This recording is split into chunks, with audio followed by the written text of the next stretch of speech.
আসসালামু আলাইকুম ওরহমতুল্লাহি ওবরাকাতুহু। আলহামদুলিল্লাহি রাব্বিল আলামিন ওয়াসসালাতু ওয়াসসালামু আলা সাইয়্যিদিল মুরসালিন ওয়া আলা আলিহি ওয়া আসহাবিহি আজমাইন। আউযু বিল্লাহি মিনাশ শাইতানির রাজীম। বিসমিল্লাহির রহমানির রহিম। ওয়া মা আরসালনাকা ইল্লা রাহমাতাল লিল আলামিন। সাদাকাল্লাহুল আযীম। সম্মানিত দিনী ভাইরা এবং নেটের মাধ্যমে বিশ্বব্যাপী যারা দেখবেন সেই সমস্ত ভাই এবং বোনেরা, আমরা আল্লাহ রাব্বুল ইজ্জতুল জালালের একান্ত অনুগ্রহের শুকরিয়া জানাই, যিনি আজকের এই মাহে রবিউল আউয়ালের প্রথম দিনে আমাদেরকে পবিত্র জুমায় আসবার এবং দিনী আলোচনা শ্রবণ করার এবং সালাত আদায় করার, দান করার, নিজেকে নতুনভাবে গঠন করার তৌফিক দিচ্ছেন। এজন্য আমরা পড়ি আলহামদুলিল্লাহ। আমিও ব্যক্তিগতভাবে মহান মাবুদের একান্ত মেহেরবানির শুকরিয়া জানাই, যিনি আপনাদের কারো কারো সহ দেশ এবং বিদেশের বিভিন্ন শুভাকাঙ্ক্ষী বন্ধু স্বজন তাদের সহযোগিতা নিয়ে বানভাসী বন্যার্ত মানুষের মাঝে সেই সুদূর লক্ষ্মীপুরে বৃহত্তম নোয়াখালীর অন্তর্ভুক্ত ছিল, এখন সে নিজেই জেলা, সেখানকার মানবতার মাঝে শিশু, কিশোর, কিশোরী, তরুণ, তরুণী, প্রৌঢ়া, বৃদ্ধা, এদের মাঝে চিকিৎসা সেবা দিয়ে, ঔষধি সেবা দিয়ে, এরপরে নিরলস ক্লান্তিহীন পরিশ্রমের মধ্য দিয়ে মুসাফির হিসাবে আবার আমাকে ফিরিয়ে আনলেন এবং আপনাদের মাঝে আবার দিনের দাওয়াত দিতে পারছি, এজন্য পড়ছি আলহামদুলিল্লাহ। আমি ওখানে গিয়ে শুধু পেটের কাজ, দেহের কাজ করি নাই, আত্মার কাজও করেছি, রুহানি খাবারও দিয়েছি। তাদের কার কি প্রবলেম, কার কি সমস্যা, এগুলার সলিউশন দেবার চেষ্টা করেছি।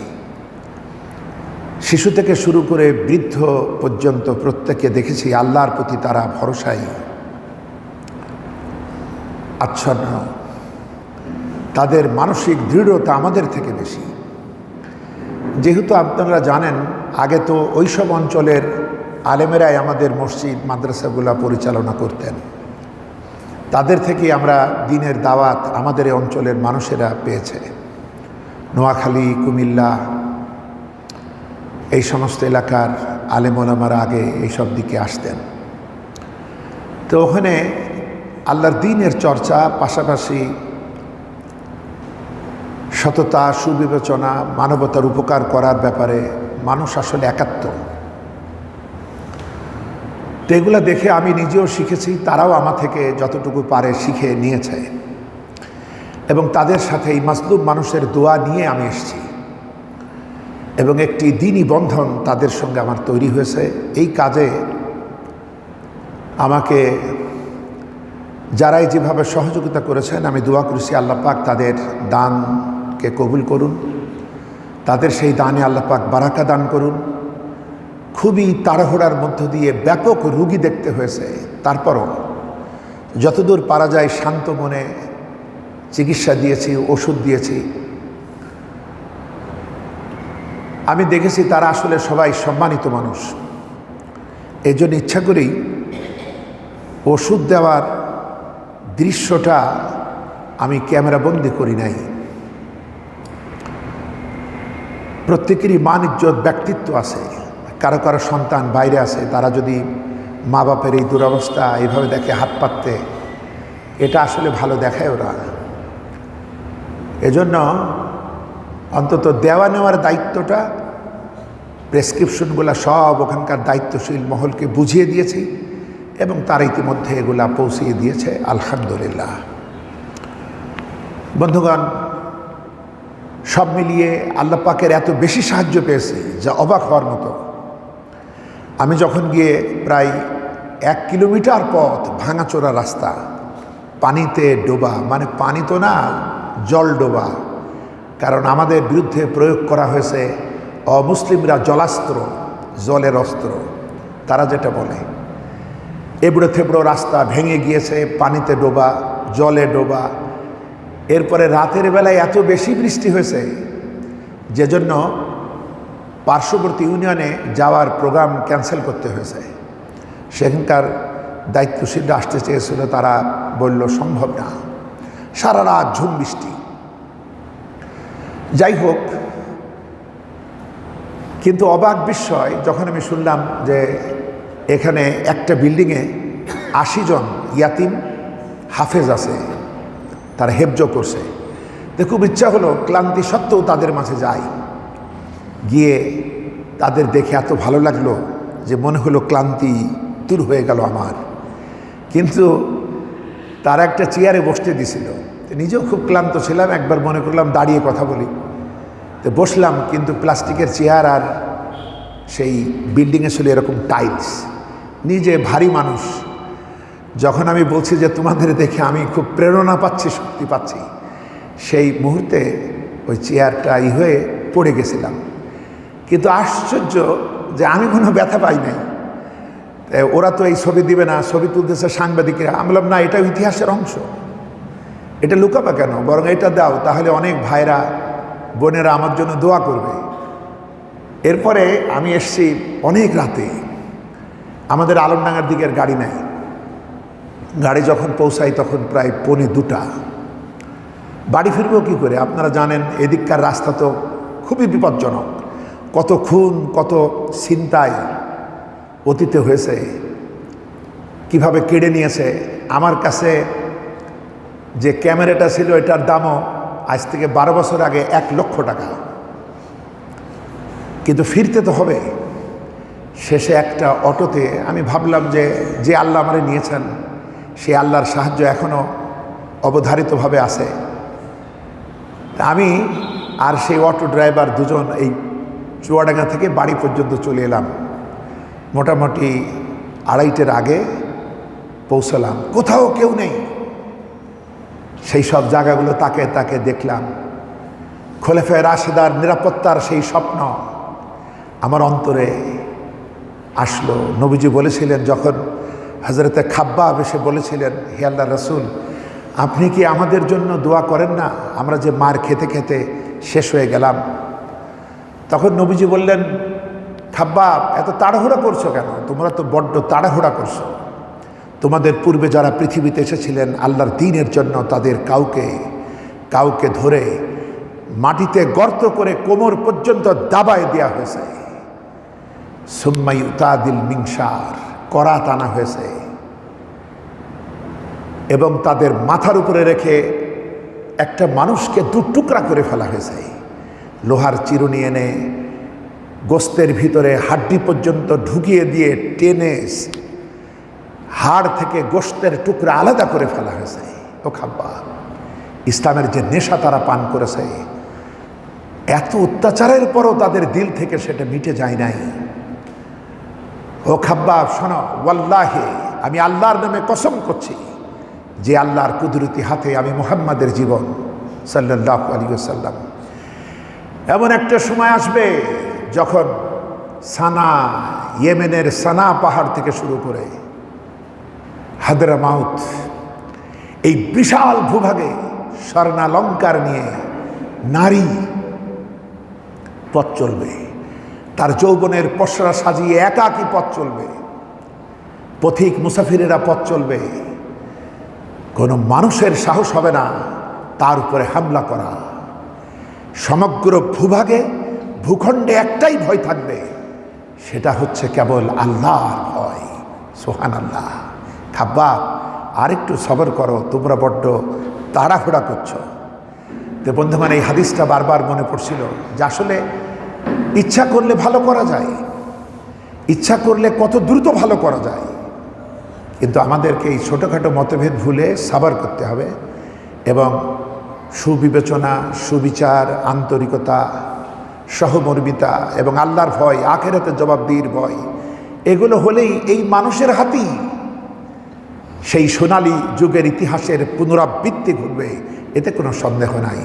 আমরা পড়ি আলহামদুলিল্লাহ। তো বন্ধুগণ, যে যেভাবে ভূমিকা রেখেছেন ওরাও সহযোগিতা করেছে, সব মিলিয়ে আল্লাহ পাক এটা কবুল ও মঞ্জুর করুন, আমরা বলি আমিন।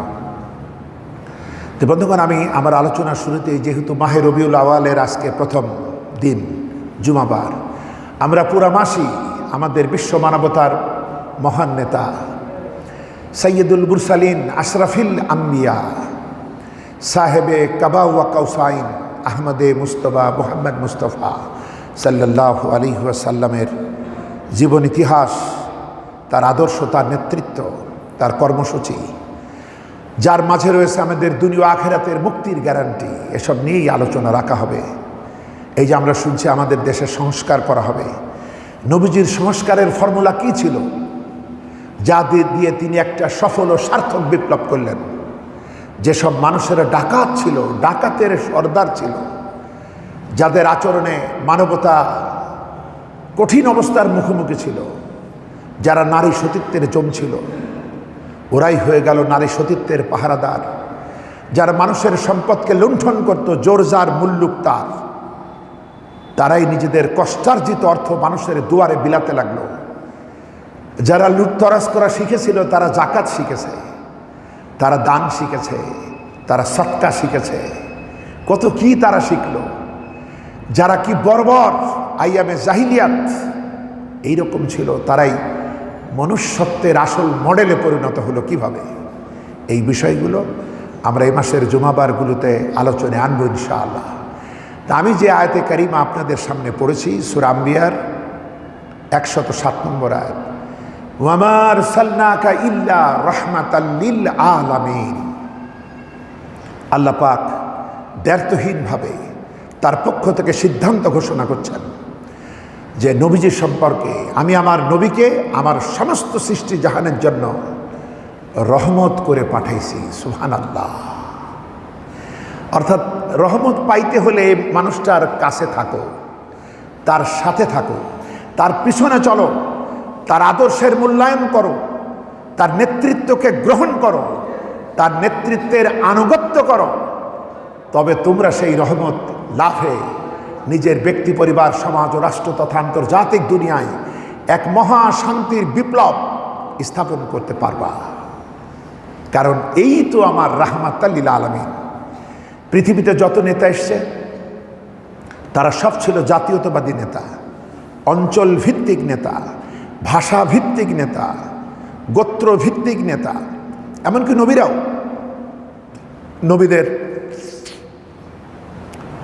নবীরাও এসেছিলেন ভাষা ভিত্তিক, অঞ্চল ভিত্তিক, গোত্র ভিত্তিক।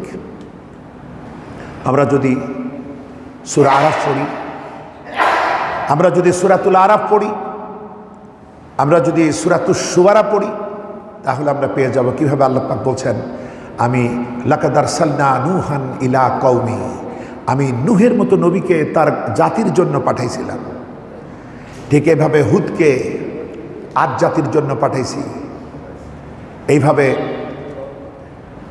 সালেহ আলাইহিস সালামকে, হযরত সালেহকে আমি সামুদ জাতির জন্য পাঠাইছি, শুআইবকে মাদিয়ানের জন্য পাঠাইছি। এজন্য তাদের দাওয়াতের দিকটাও ছিল এমন, ইয়া কওমি, হে আমার জাতি, হে আমার কওম। আর দীর্ঘদিনের পরীক্ষা শেষে হযরত আমাদের পিতা হযরত ইব্রাহিম আলাইহিস সালাম ঢাকা যাওয়ার পথে, যেখানে আমাদের বাঙালি জাতির পিতার নাম লেখা ছিল, সব জায়গায় দেখলাম যে আমাদের এই নতুন স্বাধীনতার পর আমাদের এই দামাল ছেলেরা সেখানে লিখেছে যে জাতির পিতা হযরত ইব্রাহিম আলাইহিস সালাম। বলেন সুবহানাল্লাহ। মানুষ তার ইমানের দিকে ফিরছে। তো বিষয় হলো, ইব্রাহিম আলাইহিস সালামও প্রথমে একটা অঞ্চল ভিত্তিক কাজ করেছেন, এরপরে হিজরত ছিল তার জীবনে ব্যাপক, এবং অসংখ্য পরীক্ষার মাধ্যমে আল্লাহ পাক তাকে বিশ্ববাসীর নেতা বানিয়েছিলেন। সুবহানাল্লাহ। এবং তার বংশধারায় যিনি এলেন মুহাম্মাদুর রাসূলুল্লাহ সাল্লাল্লাহু আলাইহি ওয়াসাল্লাম, যিনি এবং তার পুত্র দুজন কাবাঘর নির্মাণ করতে গিয়ে দোয়া করেছিলেন, সেই দোয়ার ফলে যিনি এলেন তিনি হচ্ছেন মুহাম্মদ সাল্লাল্লাহু আলাইহি ওয়াসাল্লাম। তিনি হলেন বিশ্ব মানবতার মহানবী, আরবদের নবী না শুধু, এমনকি মুসলমানদেরও শুধু নবী না। তাকে অনুসরণ করে শুধু মুসলমান মুক্তি পায়, শান্তি পায় তা নয়। এজন্য আল্লাহ বলছেন রাহমাতাল্লিল আলামিন, রহমাতাল্লিল মুসলিমিন না, রহমাতাল্লিল মুত্তাকিন না, তিনি রহমাতাল্লিল আলামিন। অর্থাৎ আল্লাহ যেমন রব্বুল আলামিন, তিনি তার সৃষ্টি জগতের যতখানি এরিয়ার জন্য রব, ঠিক ততখানি এরিয়ায় শান্তি প্রতিষ্ঠার জন্য, শান্তির প্রবাহ উৎসারিত করার জন্য, শান্তির ঝর্ণাধারা প্রবাহমান করার জন্য এই মানুষটা লাগবে। তিনি রাহমাতাল্লিল আলামিন। সুবহানাল্লাহ। তো বন্ধুগণ, বিষয়গুলো থিওরিতে কিছু চলে না, থিওরি শুরুতে লাগে, কিন্তু প্র্যাকটিক্যাল বাস্তবায়ন আপনার আমার অনুসরণের মাধ্যমে হবে।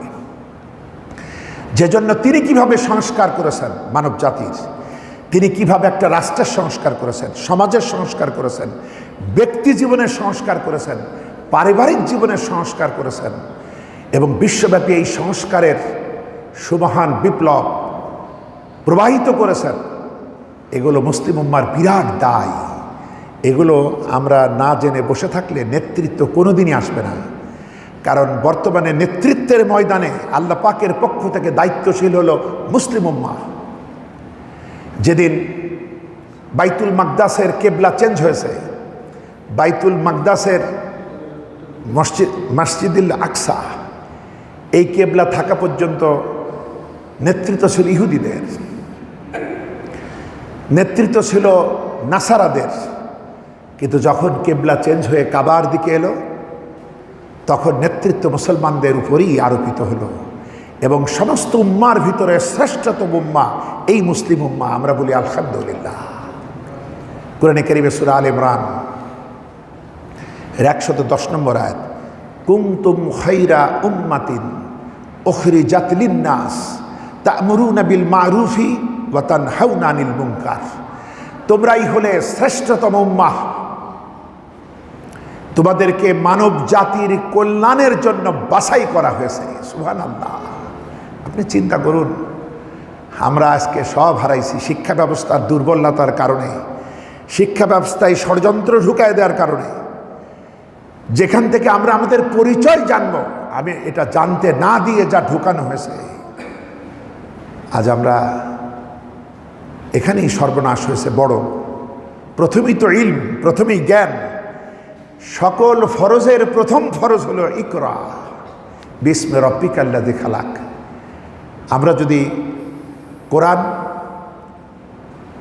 কোরআন বর্ণিত ইতিহাস, নীতিমালা, হারাম হালাল এবং আমাদের উত্তরাধিকার আইন, পাশাপাশি আখিরাতের ব্যাপারে যে নৈতিকতার শিক্ষা, এবং রাসূল এবং খোলাফায়ে রাশিদার জীবন থেকে যে শিক্ষাগুলো আছে, এগুলো যদি জানতাম, এবং শিক্ষা ব্যবস্থায় দুই নৌকায় না ফেলে দুটাকেই এক করতে হবে।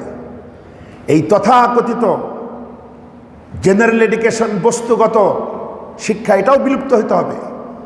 পাশাপাশি মাদ্রাসা এডুকেশন নামে যা চলতেছে, এটাও বন্ধ করতে হবে। এই দুটাকে একাকার করে ফেলতে হবে।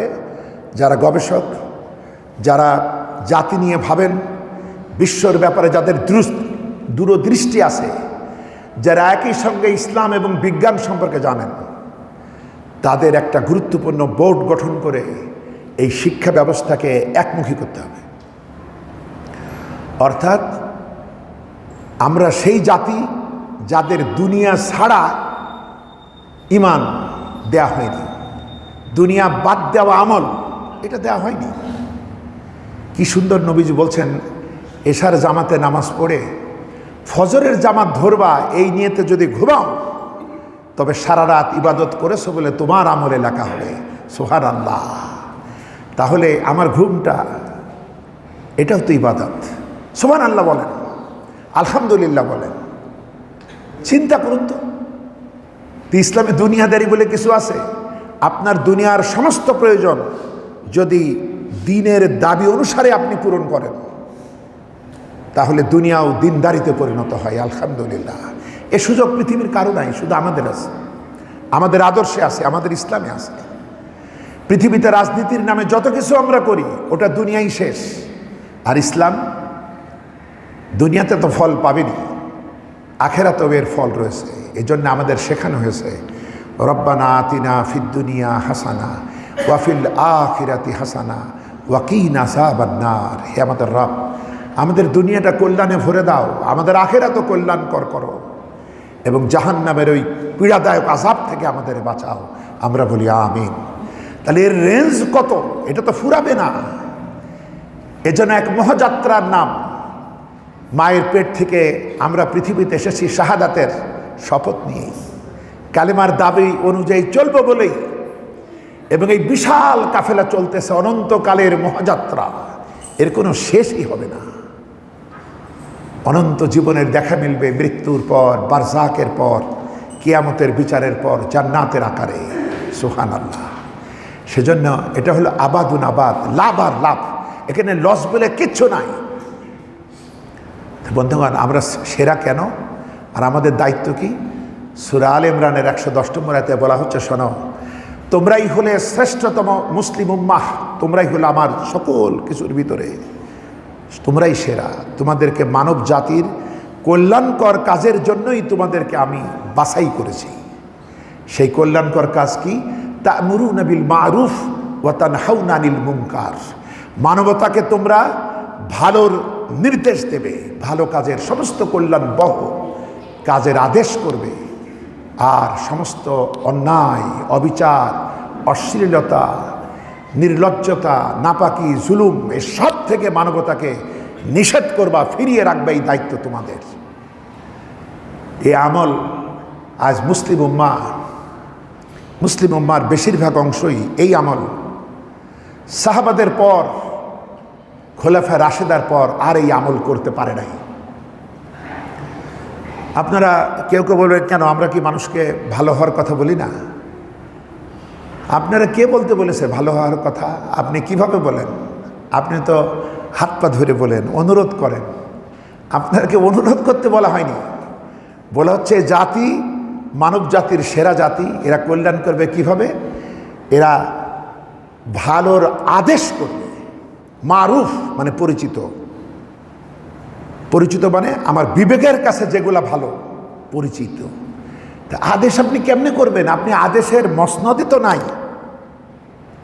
নবীজি এবং খোলাফায়ে রাশেদার সময়টাই কোরআন এবং সুন্নাহর পরিপূর্ণ রূপ মসনদে আসীন। তখন আদেশ করা হয়েছে। আদেশদাতা আর অনুরোধদাতা এই দুটোতে এক হয় না। অনুরোধ করলাম, ভাই আসেন নামাজ পড়েন, ভাই খুব ভালো হবে, খুব ফায়দা, ভাই একটু দেন জাকাত, ভাই দেন কিছু দেন, পেটে কিছু নেই, দিলেও পারবে, না দিলেও পারবে। আর যে আদেশ করে সে জানে আমার এই আদেশের ফল ফলবেই। যে নিষেধ করে সেও জানে, এবং যে শোনে সেও জানে এটা আমাকে মানতেই হবে, নতুবা শাস্তি পেতে হবে। যার হাতে থাকে বিচার ব্যবস্থা, যার হাতে থাকে শাসন ব্যবস্থা, সেই পারে আদেশ আর নিষেধের ভাষায় কথা বলতে। আমাদেরকে অনুরোধ করার কথা বলা হয়নি। যত দাওয়াতি কাফেলা আমরা তো সব নত জানু হয়ে অনুরোধ করি। আপনি অনুরোধ করে মানবতাকে ফিরাবেন কিভাবে অন্যায় থেকে? সব মিষ্টি ওষুধে রোগ ভালো হয় না, কিছু ওষুধ তেতেও লাগে, ইঞ্জেকশনও লাগে, প্রয়োজনে অপারেশনও লাগে। এই জন্য আপনাকে আমাকে ওই চেয়ারে আসতে হবে, অর্থাৎ মুসলিম উম্মাকে চেয়ারে বসতে হবে। কারো পদতলে বসে থেকে কোনো লাভ নেই। কারো করুণার ভিখারি হওয়ার জন্য মুসলিম জাতিকে দুনিয়াতে পাঠানো হয়নি। বন্ধুগণ, আল্লাহ তাই বলছেন, তোমরা শ্রেষ্ঠ জাতি, তোমাদেরকে মানবতার কল্যাণের জন্য বাছাই করেছি। কেন? তোমাদের দুইটা জাতিগতভাবে প্রত্যেকটা মানুষের এই কাজ, যে সৎ কাজের আদেশ দেবে আর অন্যায় থেকে ফিরাবে। তো এইটা হওয়ার জন্য ক্ষমতা লাগবে। ইসলাম পরিপূর্ণ জীবন বিধান, যে জন্য এর ভিতরে ধর্মীয় একটা অংশ আছে, পাশাপাশি মানব জীবনের যা প্রয়োজন, অর্থনীতি, রাজনীতি, কূটনীতি, যত নীতি আছে এটাও এর ভিতরে আছে। যেহেতু পরিপূর্ণ, নইলে পরিপূর্ণ হবে কি করে? আমার জীবনের যত এরিয়া সব কিছুকে শাসন করেছে, সব কিছুকে করায়ত্ত করেছে ইসলাম, আর কেউ পারেনি। অন্যগুলো নিছক ধর্মই, কিন্তু আমাদের দেশে রিলিজিয়ান মানে ধর্ম, এর ভিতরে আমরা ইসলাম ঢুকাই দিয়ে আমরা সবাই বলি ইসলাম ধর্ম, কিন্তু আল্লাহ পাক এটাকে ধর্ম বলেন নাই, তিনি বলেছেন দিন, অর্থাৎ জীবন ব্যবস্থা। জীবনের যত প্রয়োজন, যত সমস্যা, সব সমাধান এখানে। সুবহানাল্লাহ। আচ্ছা, এখন সংস্কার, তার মানে এত আবর্জনা জমেছে, এত কিছু নষ্টামি ভ্রষ্টামি হয়েছে, এগুলোকে সংস্কার করে এই দেশবাসীকে, দেশের ব্যবস্থাপনাকে পরিশুদ্ধ করবে যারা আজকে দায়িত্বে এসছে। আমরা বলি আলহামদুলিল্লাহ, আল্লাহ তাদেরকে তৌফিক দিন, আমরা বলি আমিন।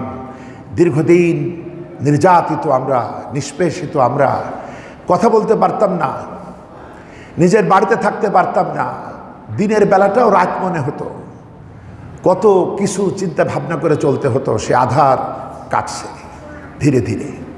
আচ্ছা, এখন সর্বসম্মতি করবে একটা ছোট্ট কাফেলা, তারা উপদেষ্টা নামে দায়িত্ব পালন করছে।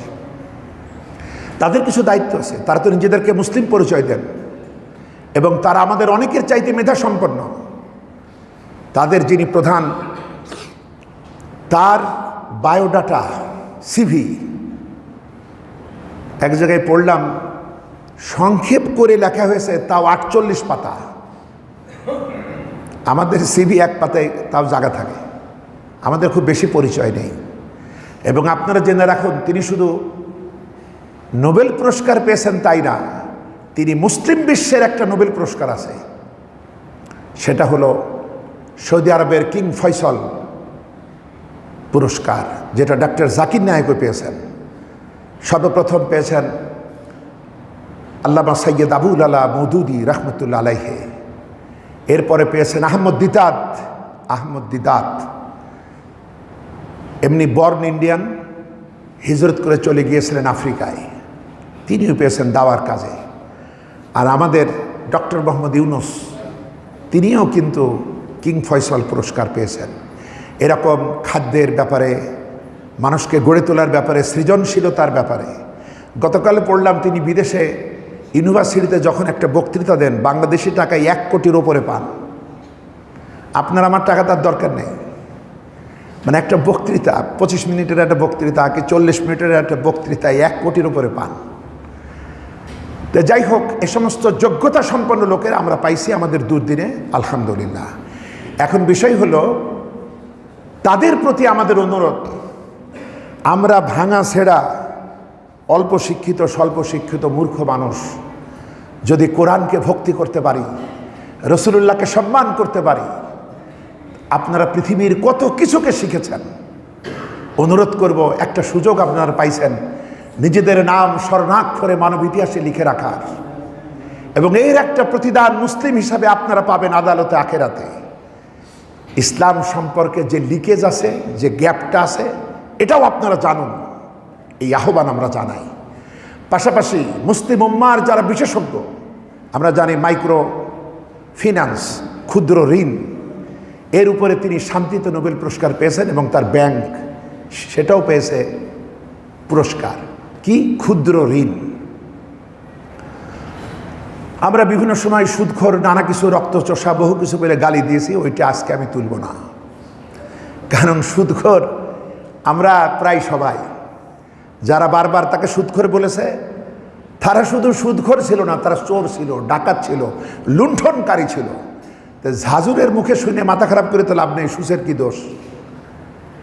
কিন্তু এখন সংশোধনের সময় তাদের মাথায় ঘুরছে কিভাবে অতীতের জঞ্জাল সংশোধন করে নতুনভাবে এই জাতিকে গড়ব, যে গড়াটা হবে একটা ওয়েলফেয়ার স্টেট, কল্যাণ রাষ্ট্র, যেখানে প্রতিটি মানুষ শুকরানার জজবা নিয়ে চলবে, তারা তাদের অধিকার পাবে।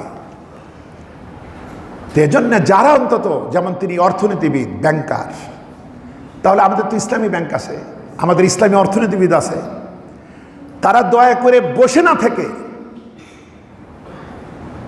আমাদের অর্থনীতি বুঝাইতে হলে বছরের পর বছর লাগবে, কিন্তু তিনি বুঝেই বসে আছেন।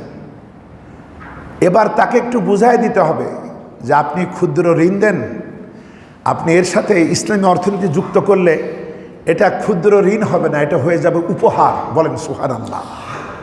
সুবহানাল্লাহ বলছেন না আপনারা? আপনি তো ঋণ দেন, এতে একটা টেনশনও থাকে, কিছু উল্টাপাল্টা খবরও অতীতে হয়েছে। বিষয়গুলো এবার হবে উপহার, কারণ ইসলামী অর্থনীতি হলো জাকাত ভিত্তিক অর্থনীতি। এটা যাকে দেয় সত্য ত্যাগ করে দেয়, তাকে তৈরি করে, তাকে প্রশিক্ষণ দেয়, তাকে খেয়াল করে সে যাতে অপব্যয় না করে। তো এটার সাথে জাকাত ভিত্তিক অর্থ ব্যবস্থা যুক্ত হলেই এটা হয়ে যাবে উপহার, হাদিয়া। এটা যখন হবে ওর গলায় আর মানুষের কাছে মাথা নত করা লাগবে না। পুঁজিবাদী অর্থ ব্যবস্থাকে নিন্দা করে সমাজবাদীরা সমাজতন্ত্রের নামে বললে আমরাই তোমাদের মুক্তি দেব, এই কথা বলে তারা দিল কি?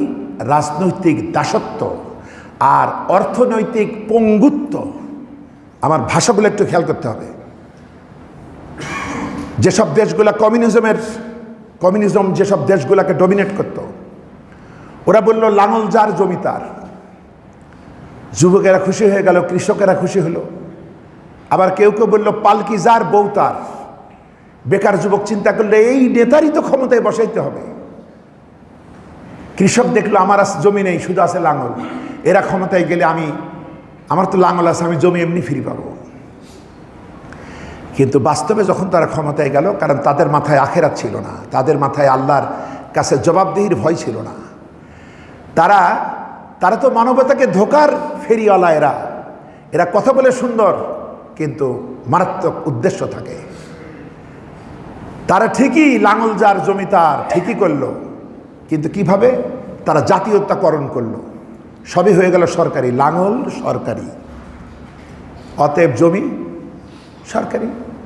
লাঙল যার জমি তার, আর তুমি বেটা শ্রমিক, গোটা দেশ শ্রমিক, শুধু নিজেরা কয়েকজন বাদে। এবং তখন বলল কি? নো ওয়ার্ক নো ব্রেড, কাজ করবে না, খেতে পারবে না। এবং যেহেতু পুঁজিবাদকে ঘৃণা করে এসছে, চরমপন্থা পুঁজিবাদের উপরে, সুতরাং কোনো ব্যক্তি মালিকানা থাকবে না সমাজতান্ত্রিক দেশে। আপনি শুনতে যতই মজা থাক, আমরা সবাই সমান, কিন্তু একটু চিন্তা করেন তো, ব্যক্তি মালিকানায় যদি আপনার কিছু না থাকে, আপনি দান করবেন কিভাবে? আপনি জাকাত দেবেন কিভাবে? আপনি হজ করবেন কিভাবে? তার মানে প্রকারান্তরে ইসলামের বিভিন্ন মৌলিক বিধানকে কিভাবে ধ্বংস করা হচ্ছে দেখেন। এই জন্য বললাম রাজনৈতিক দাসত্ব আর অর্থনৈতিক পঙ্গুত্ব। আপনার পরিবার এবং আপনি যে কজন সদস্য, এদেরকে মেপে খাবার দেওয়া হবে। যে কাজই করেন, আপনাকে রুটির জন্য লাইনে দাঁড়াতে হবে, এবং সেখানে আপনার পরিবারে যে কজন আছে দেবে। হঠাৎ করে যদি মেহমান আসে, মেহমানকে কেমনে খাওয়াবেন? এর কোনো উদ্বৃত্ত পুঁজি সমাজতান্ত্রিক রাষ্ট্রে জনগণের কাছে থাকে না। তাই ডক্টর ইকবাল রাশিয়া সফর করে রাশিয়ার মানুষদের এই দুরবস্থা দেখে তিনি কবিতা রচনা করেছিলেন। আয়ে তায়রে লাহতি উস রিজিক সে মাউত আসি, जिस रिजिक से आती हो परवास में आती ही। যে দানা খেতে গিয়ে, হে আকাশের উড্ডয়নশীল পাখি, যে দানা খেতে গিয়ে তোমার উড়ার স্বাধীনতা থাকে না, ওই দানা না খেয়ে ক্ষুধার্ত অবস্থায় উড়তে উড়তে তোমার মরে যাওয়া ভালো ছিল। কারণ মানুষ তো স্বাধীনতা চায়। আর পৃথিবীতে মানুষ তো আইয়ামে জাহিলিয়াত আমলে, অজ্ঞতার আমলে, তারা তো একটা পোকার কাছেও বাধা ছিল, পোকাকেও সিজদা করত, আগুনকে সিজদা করত, পুরোহিতকে অর্থ টাকা দেওয়া লাগতো, রাজাকে সিজদা করা লাগতো, নানা রকমের ট্যাক্স কর এগুলো দেওয়া লাগতো। কতভাবে তাদের বন্দিত্ব দরবারে দরবারে মাথানো হতে হতো। একমাত্র কালেমা লা ইলাহা ইল্লাল্লাহ, এটা মানবতাকে স্বাধীন করে দিয়েছে সৃষ্টি থেকে। সুবহানাল্লাহ, এটা আমার স্বাধীনতার কালেমা। কোন সৃষ্টির কাছে আমার মাথন তো করা লাগবে না, আমার মাথা শুধু ওই স্রষ্টার সামনে নত হয়। আমরা তো বুঝি না এই কালেমা কি। এটা তো আমার স্বাধীনতার কালেমা, এটা মানবতাকে শৃঙ্খল মুক্ত করেছে। এক হি সফ মে খড়ে হো গে মাহমুদ ও আয়াস, না কুই বান্দা রাহা না কুই বান্দা নেওয়াজ। একই কাতারে দাঁড়িয়ে গেছে সুলতান মাহমুদ আর তার খাদিম চাকর আয়াস। এখন তাকে দেখলে বোঝা যায় না কে সুলতান আর কে চাকর। সুলতান এবং চাকর উভয়ই একজনের গোলাম হয়েছে, তিনি আল্লাহ রাব্বুল আলামিন। বলেন সুবহানাল্লাহ। বন্ধুরা, ইসলাম এভাবে সাম্য দিয়েছে, আমরা বুঝি নাই, চিনি নাই। এজন্য বলা হয় সমাজতান্ত্রিক দেশগুলোর কি অবস্থা এখন। আপনি উত্তর কোরিয়ায় যাবেন, ওর যে প্রধান, সে যে প্যাটার্নে চুল কাটে, আপনি যদি কাটেন আপনার ফাঁসি হয়ে যাবে। কি নির্মমতা, কি নিষ্পেষণ। পৃথিবীর কোনো খবর সেখানে ঢোকে না, এইভাবে জ্যাম সৃষ্টি করা হয়েছে। কোনো বাক স্বাধীনতা নাই, মনে হয় উনি গড, উনি যা বলেন তাই। এটা কি মানুষের জন্য শোভনীয়? তাই সমাজতন্ত্র যত সুন্দর কথাই বলুক, আমি একটা সংজ্ঞা সমাজতন্ত্রের দেই, সেটা হলো সমাজতন্ত্র, কমিউনিজম এবং আর যত সব মতাদর্শ আছে এগুলা কাকে বলে? এটা হলো এমন একটা ঘোড়ার ডিম যেটা লোকেরা চিরকাল কানে শুনেছে, চোখে দেখে নাই। যে স্বপ্নরা দেখায় এগুলো কেউ দেখে নাই। গর্বাচেভ যখন রাশিয়ার প্রেসিডেন্ট, তখন উনি আমেরিকা সফর করেছিলেন। উনার স্ত্রীর গায়ে যে অলংকার ছিল, আমেরিকার ধনাঢ্য মহিলারা পর্যন্ত শরম পাইছে যে তাদের গায়ে এত নেই। তাহলে কেমনে হলো? ওই জন্য বললাম, বেশ কিছু লোক বাদে, তাদের নিজের কিছু লোক বাদে আর সব গোলাম। বন্ধুগণ, সেজন্য আমাদের দুর্ভাগ্য যে আমরা পায়ের নিচে আমাদের স্বর্ণের খনি রেখে আমরা হাত পাচ্ছি, তোমার আদর্শটা দাও, তোমার আদর্শটা দাও। সারা জগতের অভিশপ্ত জাতির আদর্শ নিয়ে ঘুরছি আমরা। পায়ের নিচে স্বর্ণের খনি, মানে খনি পায়ের নিচে ছিল না, ছিল মাথার উপরেই, কিন্তু পায়ের নিচে আমরা রাখছি আমাদের অজ্ঞতার কারণে, আমাদের অতিমাত্রায় লোভের কারণে। সেই স্বর্ণখনি হলো কোরআন আর নবীজির সুন্নাহ আদর্শ। এটা যদি বুঝতাম, সারা পৃথিবী আমাদের থেকে নিত।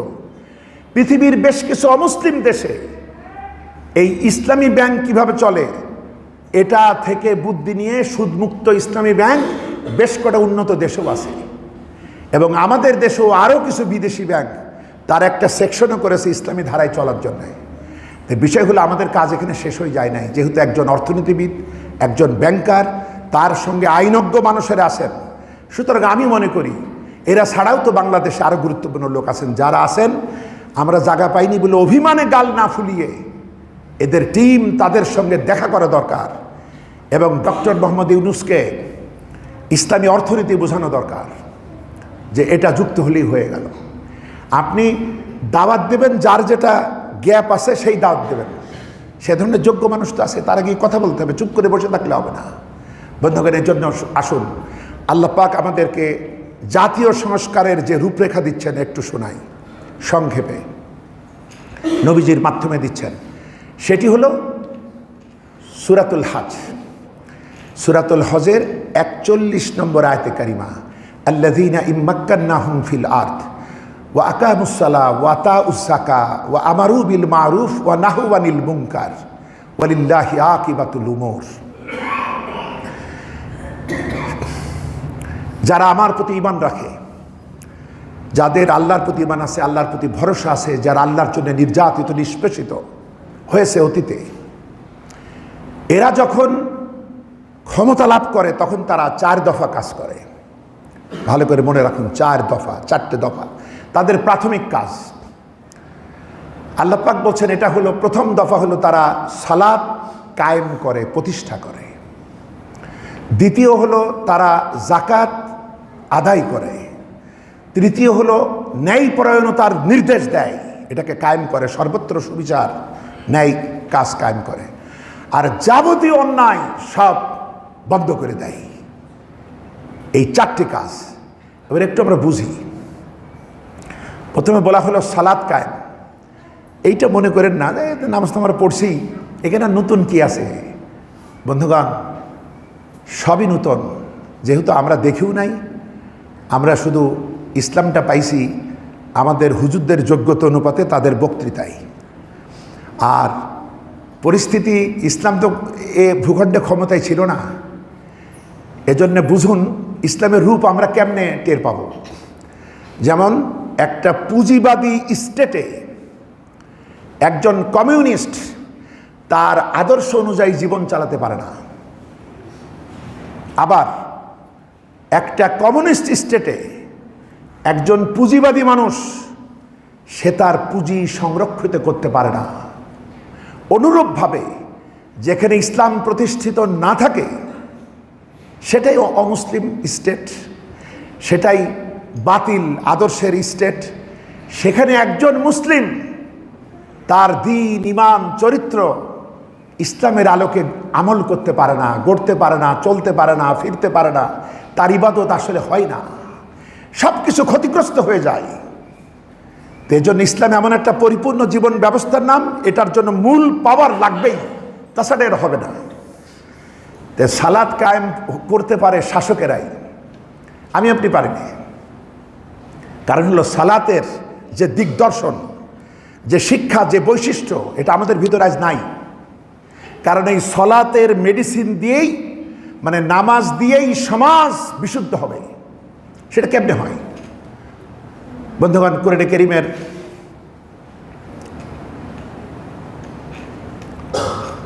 আল্লাহ পাক বলেছেন, ইন্নাস সালাতা তানহা আনিল ফাহশাই ওয়াল মুনকার, নিশ্চয়ই সালাত যাবতীয় অশ্লীলতা, অন্যায়, নির্লজ্জতা থেকে নামাজিকে বাঁচায়। এখন আমি বুকে হাত দিয়ে বলতে পারবো যারা নামাজ পড়ে তারাই সবচেয়ে ভালো। তারা কাউকে ঠকায় না, ওজনে কম দেয় না, প্রতিবেশীর হক আদায় করে, তারা বোনদেরকে, ভাইদেরকে ঠকায় না, তারা কোনো রকম কোনো অন্যায়ের সাথে জড়িত না, এটাকে বলতে পারবো। অথচ আল্লাহ বলছে যে নিশ্চয়ই সালাতকারীদেরকে অশ্লীলতা, নির্লজ্জতা, বেহায়াপনা থেকে বাঁচায়। তা আমরা তো বাঁচি না বন্ধুগণ। তাহলে কেমনে বাঁচাই? এইটার ভিতরে আসলে সালাত কায়েমের আসল কথা আছে। কারণ আমরা প্রতিদিনই সালাত পড়ি। আমি যদি 5-6টা খাবারের নাম শুধু পড়ি আর না খাই, তাহলে আমার কি পেট ভরবে? তা আমরা তো তাই করছি, আমরা পড়ছি, এর বাস্তবায়ন নেই। দেখুন কয়েকটা উদাহরণ দিই সালাত কায়েম কিভাবে হয়। রাষ্ট্রীয়ভাবে যখন নির্দেশনা আসবে, তখন প্রত্যেকটা এরিয়ার মানব সেবার দায়িত্বশীল ব্যক্তিবর্গকে সে এলাকার প্রধান মসজিদের ইমামতি করা লাগবে।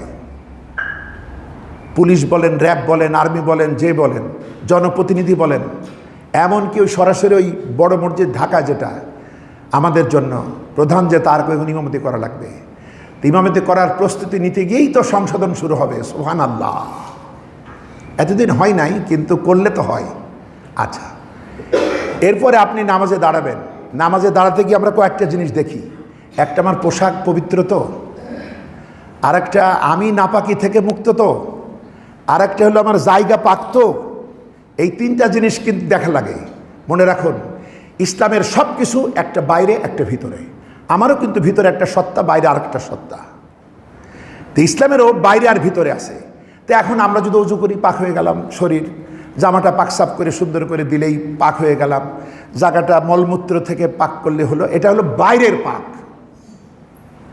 কিন্তু এর আভ্যন্তরীণ পাক কি? আমার শরীরে যে খাবার আমি খাই, এটা যেন হারাম উপার্জিত অর্থে না হয়। কারণ নবীজি বলেছেন, হারাম উপার্জিত, হারাম আয়ে যে খাবে, সেখানে 1 ফোঁটা রক্তও যদি হয়, সে যত বড় পরেশগারী হোক, ওই রক্ত ফোঁটা জাহান্নামের আগুনে না জ্বলা পর্যন্ত ওর জন্য বেহেশত হারাম। বলেন নাউযুবিল্লাহ, আল্লাহ আমাদের রক্ষা করুন, আমরা বলি আমিন। এটা আভ্যন্তরীণ পাক। আচ্ছা, আপনি পেশাব পায়খানা থেকে পাক করলেন, ঠিক আছে, কিন্তু এই জায়গাটা যদি জবরদখল করা জমিন হয়, আপনি অমুসলিমদের কাছে জোর খাটিয়ে দখল করে মসজিদ বানিয়ে ফেললেন, এটা তাদের দাম দেন নাই, ঠিক মতো কাগজপাতি ঠিক করেন নাই, তাহলে এটা আভ্যন্তরীণ সত্তা নাপাক জবরদখল করা জায়গার উপরে নামাজ হবে না। ঠিক এইভাবে পোশাকও যদি অবৈধ টাকায় কেনা হয় তাহলে সেটাও হবে না। তাহলে দেখুন, আপনি যখন থিওরির উপরে আসেন তখন ওযু করে আল্লাহু আকবার পড়লি হয়ে যায়, কিন্তু যখন প্র্যাকটিক্যালে রুহানিয়াতের উপর আসবেন, কায়েমের উপরে, তখন এগুলো বন্ধ করবে কে? আমি যদি হাত পাতলেই খাইতে পারি, আমি খাওয়া বন্ধ করব? এটার দায়িত্ব রাষ্ট্রের। অর্থাৎ সুদ, ঘুষ, দুর্নীতি এটা বন্ধ করা ইমাম সাহেব পারবে না, এ দায়িত্ব রাষ্ট্রের। তো সালাত কায়েম করে এরা ক্ষমতায় গেলে তার মানে সমস্ত দুর্নীতির বিরুদ্ধে যুদ্ধ ঘোষণা করে সুনীতি প্রতিষ্ঠা করে। এরা জোর, জুলুম, অত্যাচার, অবিচার থেকে অসহায় মানবতাকে মুক্ত করে। তাহলে এই মুসলমান অন্যের জমি জোর জবরদখল করতে পারে না, এ কারো প্রতি জুলুম করতে পারে না। দেখেন কিভাবে ফুটে ওঠে। তার মানে নামাজের মাধ্যমে চরিত্র গঠন করার দায়িত্ব সরকারের। এটা আপনি পারবো না। এইভাবে যত দেখবেন তত আপনি এর সৌন্দর্য ফুটে উঠবে। আবার দেখেন যে আপনি যেদিক সেদিক তাকে নামাজে দাঁড়ালে হবে না, আমাদের তাকাইতে হবে কেবলামুখী হয়ে। কাবার যেদিকে তার বিপরীত দিকে সে কাবামুখী হবে। এর মানে কি? এর মানে হলো আমরা যখন কাবামুখী হই তখন আমরা আল্লাহকে এটাই বলছি যে রব্বুল আলামিন, ওই কাবা থেকে যে আওয়াজ এসেছে লা ইলাহা ইল্লাল্লাহু মুহাম্মাদুর রাসূলুল্লাহ, এটাই হলো আমার লাইফ পলিসি, আমার জীবনের দিগদর্শন, এটাই নীতিমালা। এই কালেমার ভিত্তিতেই আমি সমগ্র জীবন চালাবো, সেই সিদ্ধান্ত নিয়ে আমি কাবামুখী হয়েছি। বলেন সুবহানাল্লাহ। এরপরে কি বলছেন? আল্লাহু আকবার। আল্লাহ সবার বড়, তিনি সর্বশ্রেষ্ঠ, আর যা কিছু সব নিকৃষ্ট। তে আমাদের কাছে কোনটার গুরুত্ব বেশি? যে সেটা আমাদের গুরুত্ব। তাহলে ওই গুরুত্ব দিতে হবে যে সকল ক্ষেত্রে আল্লাহ থেকে যে বিধান, আল্লাহ থেকে যে আইন, সব আইনের ঊর্ধ্বে সেই আইন, সব সম্মানের ঊর্ধ্বে সেই সত্তা। এটা বলে আপনি কি করেন? তাকবীরে তাহরিমা করেন। তাকবীরে তাহরিমা মানে হারাম করে নেওয়া। নামাজের বাইরে যেটা হালাল ছিল ওইটা ওই মালিকের হুকুম মতো নামাজরত অবস্থায় কিছু সময়ের জন্য হারাম করলাম। কথা বলবো না, হাসবো না, এদিক ওদিক অমনোযোগী হব না। এর মাধ্যমে আমি আল্লাহকে বলছি, আল্লাহ দেখো আমি তোমার কত 1 নাম্বার গোলাম। তুমি বলেছো এটা করার পর এগুলো করা যাবে না। আমি এতদিন আমার অভ্যাস, হাসা অভ্যাস, কথা বলা অভ্যাস, এদিক ওদিক করা অভ্যাস, কোনোটাই আমি করছি না। সুতরাং নামাজের বাইরে তোমার হারামকে হারাম করব, নামাজের বাইরে তোমার হালালটাকে আমি হালাল করব, সেই ঘোষণা আমি দিচ্ছি। এই বলে আপনি বিনয়ের সাথে দাঁড়াচ্ছেন। সুবহানাল্লাহ। এরপরে আল্লাহর মেসেজ, আল্লাহর নির্দেশনা আমি পড়ছি। এরপর রুকুতে যাচ্ছেন, সেজদায় যাচ্ছেন, দেখেন কত ভালো কথা বলছেন। সুবহান রাব্বিয়াল আযীম, আমার আল্লাহ পবিত্র এবং কত মহান, কত পবিত্র, কত মহান, তিনি সবার বড়। সামিআল্লাহু লিমান হামিদা, আমার আল্লাহ তো এমন, কেউ যখন তার প্রশংসা করে তিনি তা শোনেন। সুবহানাল্লাহ। রব্বানা লাকাল হামদ অথবা রব্বানা ওয়া লাকাল হামদ। এরপরও পড়া যায় হামদান কাসীরান তাইয়িবান মুবারাকান ফি। তো বন্ধুগণ, এই যে রবের প্রশংসা, আবার সেজদায় গিয়ে নাক, কপাল এগুলাকে একেবারে মাটির সাথে মিশিয়ে দিয়ে বারবার বলছি সুবহান রাব্বিয়াল আলা, আমার রব পবিত্র এবং তিনি সর্বশ্রেষ্ঠ। তাহলে আমি কত হীন, আমি কত নীচ, আমি নাপাক, আমি অপবিত্র, আমি ছোট। এইভাবে নত হলাম। অর্থাৎ নাক আর কপালটাকে কলম মনে করুন, পৃথিবীরূপ জমিনটাকে কাগজ মনে করুন। দৈনিক 5 ওয়াক্ত নামাজে বারে বারে আমরা যেন একটা দস্তখত করছি, স্বাক্ষর করছি যে হে আমার রব, আমি শুধু তোমারই গোলাম, আর কারো গোলামি করি না। সুবহানাল্লাহ। এটা নামাজ কায়েম। এবার বলেন চরিত্রের সংশোধন হবে কিনা? এরপরে আরো কত কথা আছে, আমি তো হেডলাইন বলছি। দেখেন নেতৃত্বের ট্রেনিং। দীর্ঘকাল আমরা এই দেশে ভোট দিতে পারলাম না, আমাদের রায় পদদলিত করা হলো, জনগণের আমানতকে ব্যাপকভাবে লুণ্ঠন করা হলো। আমি আপনার 5 টাকা যদি মারি তাহলে আমার ইমান থাকে না। লা ইমান আলিমান লা আমানাত লাহু, যার আমানতের বিশ্বস্ততা নাই তার ইমান নেই। আর জাতীয় আমানত লুণ্ঠন করা হয়েছে, ভোট দিতে পারি নাই। দেখেন নামাজে নির্বাচনের ট্রেনিং, দেখেন নামাজে এই যে আমি এখানে আপনাদের পক্ষ থেকে নিযুক্ত, আমি জোর করে এখানে আসি নাই। এখন আমি হঠাৎ দেখলাম যে অনেক বড় মাপের একজন বিখ্যাত শায়ক উপস্থিত, তিনিও দেখছেন আমাকে। ধরুন আমি তার ছাত্রই, কিন্তু তিনি জোর করে আমার এখানে আসতে পারবেন না। শুধু আপনাদের প্রতিনিধি আমি যদি তাকে অনুমতি দিয়ে আসতে পারে, কিন্তু না দিলে সে জোর করে আসতে পারবে না, তাহলে জবরদখলকারী। সুতরাং নামাজিদেরকে ট্রেনিং দিচ্ছে, শোনো, তোমরা যে দেশে বাস করো সেখানে জবরদখলকারীর কোনো ঠাঁই হবে না। এটা তোমাদের নামাজের শিক্ষা। 27 গুণ সওয়াব পাবেন একা নামাজের চাইতে জামাতে। এমনি কি হয়, অনেক মূল্য দিতে হবে। আচ্ছা, আর সে যদি জোর করে আমারে এক ধাক্কা দিয়ে সরাই দিয়ে অস্ত্রের গুঁতো মেরে দাঁড়ায়, তবে নামাজই হবে না। আর আমি যেমনই হই ছিঁড়া ফাটা, কিন্তু আপনাদের সমর্থন নিয়ে দাঁড়াইছি, এই কারণে আল্লাহ মেহেরবানি করবেন, আমরা বলি আলহামদুলিল্লাহ। তাহলে এটা একটা ট্রেনিং পেলাম। আচ্ছা, আমি আপনাদের কাছ থেকে ইমামতির দায় পাইছি বলে আমার এত তেল বেড়েছে যে আমার ইচ্ছা মতো নামাজ পড়ছি। তাহলে কি হবে নামাজ? কারণ আমার একজন নেতা আছে, আবার তিনি মুহাম্মদ সাল্লাল্লাহু আলাইহি ওয়াসাল্লাম, তার পদ্ধতি অনুযায়ী যদি আমি নামাজ না পড়ে, আমি আজকে দেখলাম সূরা ফাতিহা সবারই মুখস্থ, এটা বাদ দিয়ে অন্য সূরা পড়ি, হবে? এবং আপনারা চোখ বুঝে মেনে নেবেন, নামাজে তো কথা বলা যায় না। কিন্তু যখনই রাসূলের দেখা সিস্টেম, আসল নেতার সিস্টেম, আমি প্রতিনিধি, আমি ক্ষুদ্র, আমি অনুসারী, আমি যখন আপনাদের দ্বারা নির্বাচিত, ঠিক আছে, কিন্তু আমি যদি সেটা অমান্য করি, পিছের দিক থেকে আপনারা সিগন্যাল দেবেন আল্লাহু আকবার। অর্থাৎ ইমাম সাহেব তুমি বড় না, আল্লাহ সবার বড়, তোমার ভুল হয়েছে, তুমি তাড়াতাড়ি সংশোধন করো। একবার, দুবার, তিনবার আমি যদি না মানি, তাহলে নিয়ম হলো এই পিছনে জ্ঞানবান এবং শক্তিমান লোকেরা ইমামের পিছনে দাঁড়াবে। আমাদের দেশে শুধু বুড়ারা দাঁড়ায় আর যুবকরা সব পিছনে থাকে, কিন্তু নিয়ম হলো শক্তিমান এবং জ্ঞানবান লোকেরা দাঁড়াবে, যারা মাসালা জানে। যখনই আমি 3 বারের বার লোকমা শুনবো না, তখন সামনে যিনি আছেন তার হাতটা আমার কলার সোজা আসবে, এবং কলারটা উনি খুব জোরেই ধরবেন, যাতে আমি বুঝতে পারি যে না আসলে খবর আছে, এবং তিনি আস্তে টান দিবেন। আপনারা কিন্তু জামাতে, তখন আমাকে পিছনে চলে আসতে হবে, আমি দাঁড়াবো কোথায়? তখন আবার পাশের লোকেরা একজনকে একটু পিছের দিকে একটু হাত ইশারা দেবে, একটু দেবে, তখন উনি এসে দাঁড়াবেন, আমি ওই গ্যাপে গিয়ে দাঁড়াবো। তাহলে দেখেন কি রকম, যে ওই আসল নেতৃত্ব যদি আমি ফলো না করি, আমার নেতৃত্বের দাম নাই। তো বন্ধুগণ, আজ আর আলোচনা রাখতে পারলাম না। তো বিষয় হলো, শুধু মাথায় রাখুন যে ইসলামী সংস্কারের জন্য ইসলামী হুকুমাত যারা বা ইসলামের রাষ্ট্রের যে কাজ, এটা আল্লাহ পাক সমাধান দিয়েছেন। প্রথম হলো নামাজ কায়েম, অর্থাৎ চরিত্র গঠন। এরপরে অর্থনৈতিক অধিকার দিতে হবে, এটা হলো যাকাত, যাতে মানবাধিকার দেওয়া যায়। 3 নম্বর হলো সমস্ত ভালো কাজকে উৎসাহিত করে প্রতিষ্ঠিত করতে হবে। আর শেষ হলো সমস্ত অবৈধতা নিশ্চিহ্ন করতে হবে, এটা তাদের কাজ। এইভাবে সংস্কার হয়। আল্লাহ পাক আমাদেরকে হেদায়েত করুন, সুমতি করুন, রহম করুন। যারা দায়িত্বে আছেন তাদেরকে এই কথাগুলি উপলব্ধি করার তৌফিক দিন, এবং যারা রাজধানীতে বাস করেন বহু জ্ঞানবান, তারা যেন একটা টিম নিয়ে তাদের সঙ্গে দেখা করে ইসলামের এই মেসেজগুলো তাদের কাছে পৌঁছান। আল্লাহ পাক কবুল করুন, আমরা বলি আমিন। আসসালামু আলাইকুম ওয়া রাহমাতুল্লাহি ওয়া বারাকাতুহু।